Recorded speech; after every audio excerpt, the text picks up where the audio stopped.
sa, sa, sa, sa, sha, sa, sa, sha.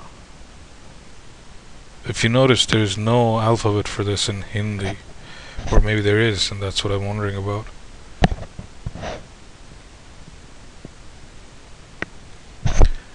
And this is Sri.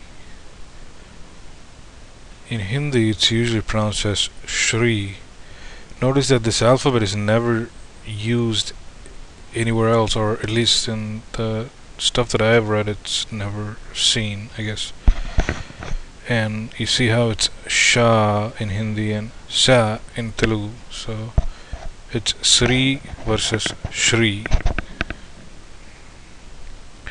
And here is Shiva. And in Telugu that goes as Siva. Notice how it's the same Sa alphabet with an E on it. And then there is Shambho, and that translates to Shambho in Hindi.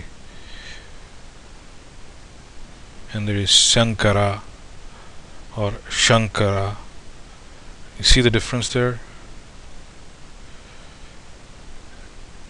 And then there is Shaili, as in style, versus Saili, which translates to style in Telugu as well.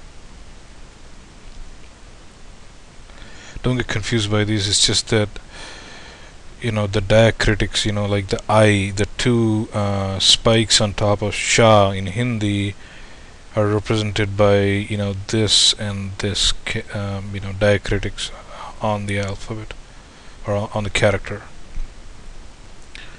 And that sums it all.